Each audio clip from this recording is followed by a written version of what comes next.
Gaano man kamoderno ang panahon ngayon, ngunit may mga lugar pa rin sa Pilipinas na hindi talaga naaabutan ng tulong galing sa gobyerno. May iba pa ng mga lugar kay hirap magkasakit, ni walang malapit na pagamutan o maging eskwelahan. Gaano man binabago ng makabagong mundo ang anyo ng kapaligiran, ngunit may nananatili pa ding liblib, tahimik at hindi pa naaabot ng mga makabagong teknolohiya. Magandang buhay sa lahat. Ang kwentong ibabahagi ko ngayong araw ay kwento at karanasan ng ating bidang pangangalanan na lang nating Olga. Walang eksaktong taon sa lugar ng Masbate. Isang volunteer nurse si Olga. Kahit saan siya na destino, tinatanggap niya kahit ang mga mahihirap at malalayong lugar. Maging sa mga malalayong probinsya ay hindi pinapalagpas ng dalaga. Pinakagusto niya pa noon ay mapasok ang mga lugar kung saan mahirap ma-access ang hospital. Sa mga lugar kung saan niwala man lang malalapit na paggamutan. Bale, sila ay nagkaroon ng mga grupo na kung saan mayroong 10 miyembro na parang mga scout. Kompleto sa mga kagamitan pangkalusugan ang lagi nilang dala-dala. Matunog ang grupo ni na Olga dahil natatangi ang hanay nila na may mga magagaling na mga volunteer, hindi lang sa kilos maging sa mga kaalaman nito pagdating sa medisina. Lahat kasi ng mga kasama dito ni Olga ay pawang mga doktor at nurses na wala pang mga hospital na hinahawakan.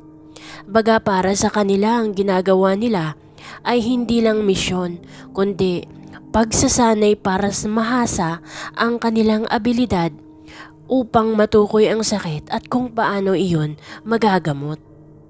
Isang araw, pinatawag si Olga ng leader nila. Nag-abiso iyon na may misyon daw sila sa baryo na kung tawagin ay Daan Banwa. Iyon ay liblib at mahirap pasukin, lalo pa na ang lugar ay mabato at meron pang mga makikitid na mga daanan. Nakaramdam noon ng pagkasabik si Olga. Ayon sa kanya, ang misyon na iyon ay matagal niya nang pinaghandaan. Ngunit ayon sa kanilang leader, 3 lang sa mga kasamahan niya ang pwede niyang isama. Ayon kasi dito, limitado lamang ang tao na tinatanggap ng aalalay sa kanila sa lugar. Nag-abiso din ng leader nila na medyo delikado daw ang lugar lalo pa kung baguhan ang ipapadala. Wala namang naging reklamo ang dalaga. Bagkus inabisuhan niya pa ang leader nila na huwag mag-alala at kaya niya ang gagawin nilang trabaho. Ilang araw lang din di umano iyon at sanay naman daw si Olga sa mga ganoong misyon. Nagpasalamat naman ang leader. At ayon pa dito, kinailangan na maghanda ni Olga dahil kinaumagahan na ng madaling araw ang alis nila. Tatawid daw iyon sa dagat kung kaya't inabisuhan din ng leader si Olga na magdala ng ekstrang damit dahil daw hindi maganda ang panahon ng mga araw na yon. May inabot din ng leader na isang supot na naglalaman ng kakaibang gamit. Sa paglalarawan ni Olga para daw iyong mga lumang gamit na hindi niya din alam kung para saan. Dala ng pagtataka kung kaya't hindi din naiwasan ni Olga na magtanong sa leader nila. Noon ay ipinaliwanag nito na ang gamit na iyon ay mga punyal na pwedeng gamitin ni Olga pang proteksyon kung sakaling may mga hindi inaasahang mangyayari. Batid kasi ng leader na maging ito'y hindi din kabisado ang lugar na pupuntahan ni na Olga. Hindi din kasi noon kasama ang buo nilang grupo dahil limitado lang nga ang mga sasama. Dagdag pa nito na ang gamit na iyon ay may basbas di umano galing sa isang albularyo. Napakunot naman ng noo si Olga. Lalo siya nagtaka dahil ayon pa sa kanya sa unang pagkakataon, sa ilang taon nilang ginagawa ang misyon, doon pa lang siya nakaramdam ng pagkawirdo sa leader nila. Hindi niya mawari noon kung nagbibiro ba ito o nananakot lang. Ngunit bago pa man ulit magtanong si Olga, inunahan na iyon ng leader nila.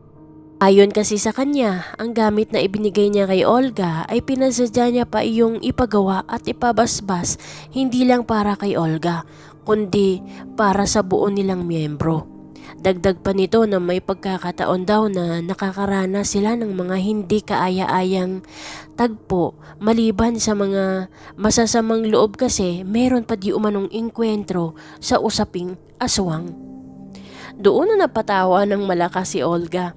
Hindi niya inaasahan na ang leader nila ay naniniwala sa mga kwentong walang matibay na basihan. Sa puntong iyon, nagpahayag ang leader na totoo niyang naranasan ang mga aswang.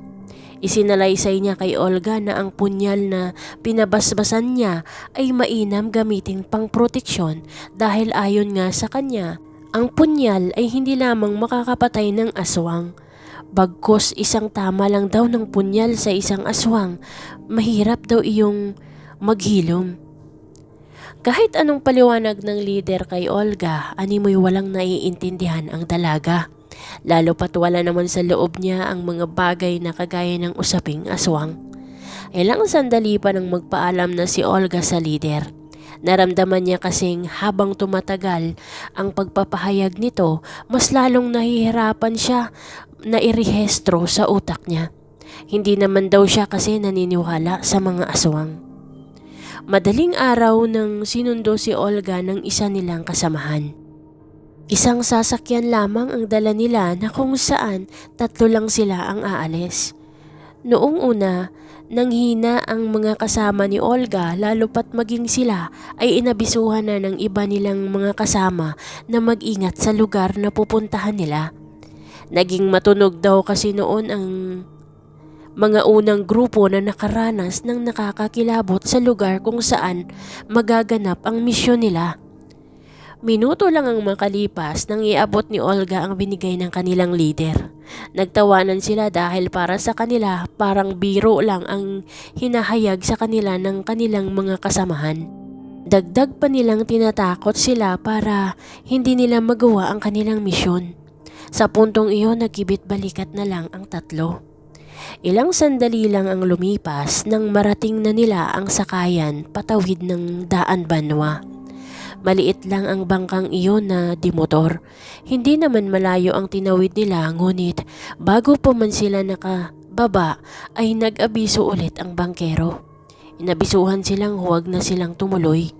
Dahil ayon nga dito, hindi daw ligtas ang lugar sa pagsapit ng gabi. Doon di maiwasan ni Olga ang mag-usisa. Tinanong niya ang bangkero kung ano ang nangyayari. Pero bigla na lang iyong tumalikod sa kanila at walang sabi-sabi na umalis. Minuto lang ang makalipas nang may isang matanda ang sumalubong sa kanila. Isa daw iyon sa aalalay sa kanila papunta sa area kung saan sila pwedeng mamalagi. Doon hindi nila inaasahan ang salita ng matanda. Naglatag iyon ng kondisyon na madiin at nagsasabing sumunod sila sa mga inihahayag nito para maiwas sa kung anong kapahamakan. Anya pa ng matanda, kailangan sila ng mga tao sa baryo. Lalo pa daw nagkaroon ng sakit sa balat ang mga taga doon at hindi alam kung paano magamot. Napatango naman sila bilang pagsang-ayon. May araw pa nang dumating sila sa baryo kung kaya't imbis na magpahinga, inabisuhan nila ang matanda na kumuha ng isang taga doon na may sakit at titingnan nila kung ano ang itsura ng sakit na tinutukoy ng matanda. Dinala sila ng matanda sa isang maliit na shelter kung saan hindi lang isa ang pasyente kundi doon ay halos kalahati ng nakatira sa baryo. Nagsisiksika na para bang sinumpa ang lugar. Nahabag si Olga sa mga nakikita niya kung kaya't una nilang ginawa ay hindi paghanap ng rason kung bakit may sakit sa balat kundi nilinis nila ang lugar. Inayos ang mga magulong sistema at maging ang mga pasyente doon ay binigyan nila ng sabon para panglinis ng katawan. Ayon kasi kay Olga, ang sakit sa balat madalas ay nagmumula sa dumi at hindi gamot ang kailangan, kundi simpleng paglilinis lamang ng katawan. Hapon na nang matapos sila. Natuwa sila dahil medyo umaliwalas ang shelter. Nagkaroon din ng masasayang ngiti ang mga nandoon. Meron pang nagpasalamat dahil sa ginhawa na dulot ng paglilinis nila. Maya-maya pa ay dumating ulit ang matanda. Inabisuhan sina Olga na inayos na di umano nito ang lugar ng pagtutuluyan nila. Malapit lang din iyon sa shelter kung kaya't hindi na sila mahirapan na suriin ang mga mangyayari. Pagpasok nila sa kwarto na pagpapahingahan nila, agad nakakita ng problema si Olga. Wala iyong palikuran. Kailangan pa nilang umikot sa likod ng bahay. Napabuntong hininga si Olga ng mga sandaling iyon. Ayon sa kanya, mahihirapan sila sa sitwasyon nila lalo pa paggabi. Gayunpaman, inabutan sila ng matanda ng arenola. Ayon dito, yun lamang ang naiisip na alternatibo para sa sitwasyon nila. Nagtawanan naman ang mga kasama ni Olga. Wala naman na silang magawa kundi ang tanggapin bago pa man umalis ang matanda. Ngunit bago pa man lumayo ang matanda sa kinaroroonan nila, mahigpit itong nagbilin. Delikado di umano ang gabi sa lugar nila. Kung kaya't kahit anong marinig nila sa labas ay hindi sila pwedeng lumabas. Ayon pa dito, malaking pasasalamat nito kung sakaling isa sila sa mga grupo ang makatapos ng misyon. Dagdag pa ng matanda na una pa lang nakitaan niya na daw ang grupo ni Olga ng kabutihang loob na kung saan wala sa mga naunang grupo. Iyon daw ang kailangan ng kanilang baryo. Pero gusto din ng matanda na ligtas sila. Maya-maya pa nagpaalam na ang matanda.